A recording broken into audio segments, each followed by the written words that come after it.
Bonjour et bienvenue au jardin du Leprochaune. Alors je continue le tour du petit jardin.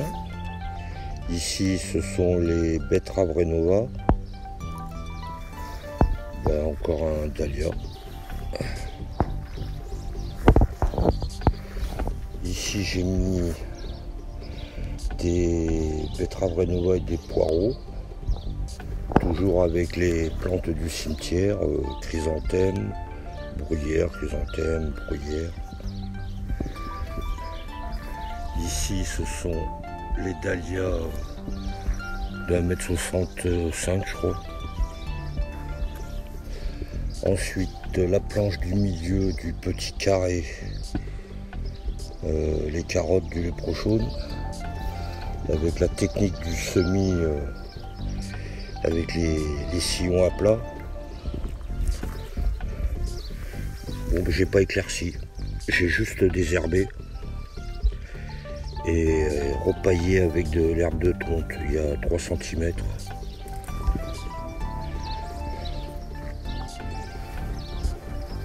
Ah, le Leprochaune est venu me rendre une petite visite. Il va repartir voir Samantha.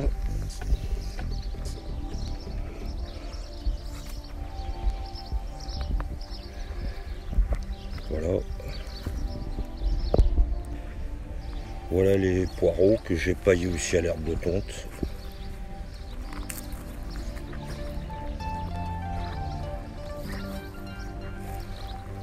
Ensuite les magnifiques bêta-cardes que Sabine m'a envoyées.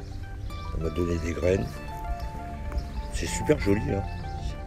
Du rouge, du jaune, du blanc.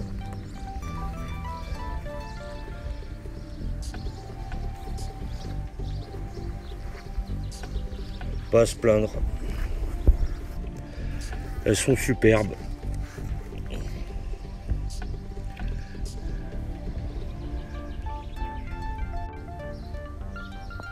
Ici encore du persil italien. Les oignons Red Baron qui sont montés à graines. Une catastrophe. Qu'est-ce qu'il y a ensuite sur cette planche? Des oignons jaune paille vertueux. Voilà, ceux-là ils sont pas montés à graines, ou peut-être un. Et ici les échalotes. Voilà. Il y en a des toutes petites, il y en a des grosses. Bon là, dès que ça va sécher, je ramasse.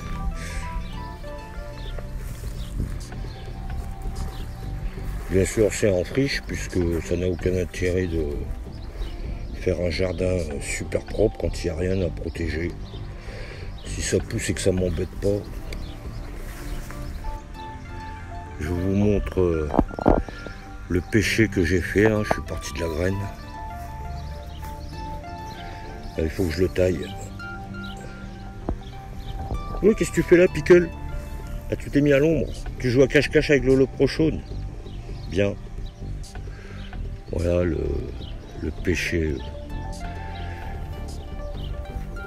Là on le verra mieux. Donc j'ai commencé à tailler au début, hein, les branches du bas. Comme Romain m'avait expliqué. Après bout de ficelle, bout de tuyau. Et puis bon là le tuteur, j'ai mis un tuteur en alu presque plein. Donc il va pas plier, il va pas bouger, et là c'est vraiment le tuteur qui tient le tronc. C'est pas l'inverse, c'est pas l'arbre qui tient le tuteur. Mais il faut que je le taille. Ici j'ai mis des pots dans le plantiluve, c'est pour les oiseaux, hein. Ils viennent se poser dessus puis ils peuvent boire. Les insectes aussi, hein. Donc là les magnifiques framboisiers héritage. Alors là ils se développent. Je crois que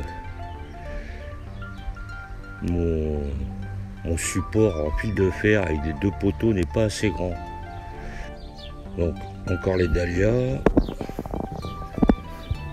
groseillier à grappe.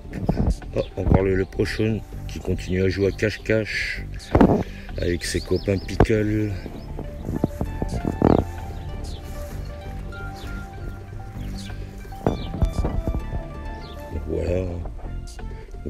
hein. Ici, je désherbe pas, il n'y a rien.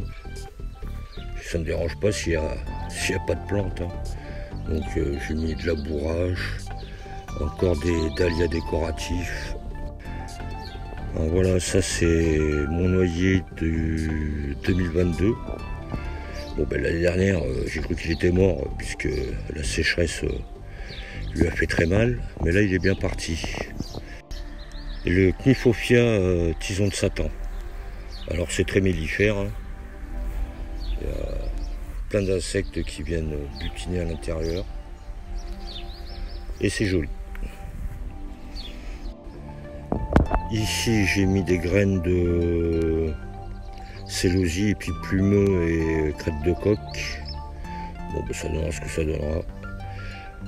Ici j'ai mis une petite barrière avec du grillage à moutons et de poteaux pour faire pousser les kiwanos. Alors là il y a 4-5 pieds. Il y a le premier pied que j'ai mis qui est bien parti.